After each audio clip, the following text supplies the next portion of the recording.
পৃথিবীর কোনো মানুষ আমার গুনাহ সম্পর্কে জানে না, তুমি আমার গুনাহ সম্পর্কে জানো। আমি এমন গুনাহ করেছি আমার বিবি জানে না, বিবি গুনাহ করেছে আমি জানি না। আল্লাহ তুমি সব কিচ্ছু জানো, হে আমার প্রভু তুমি আমাকে মাফ করে দাও। আমার আল্লাহ বলে তারপরও যদি তোমাদেরকে আমি মাফ না করি, তারপরও বান্দা তোমরা আমার রহমতের দরজা থেকে ফিরে যাইও না।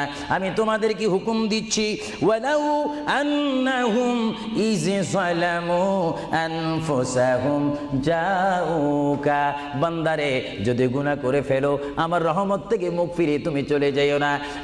বান্দা আকাশ পরিমাণ যদি গুনাহ করো, পাতাল পরিমাণ যদি গুনাহ করো, সাগরের পানি পরিমাণ যদি গুনাহ করো, পাহাড় তুলনায় যদি তুমি গুনাহ করো, আমার দরবার থেকে তুমি নিরাশ হইও না। বান্দা আমি তোমাকে একটি রাস্তা বাতাই দিচ্ছি, একটি পথ তোমাকে আমি দেখাই দিচ্ছি। সেই পথটি কোন পথ তোমরা জানো? ওয়ালাউ আন্নাহুম ইয যালামু আনফুসাহুম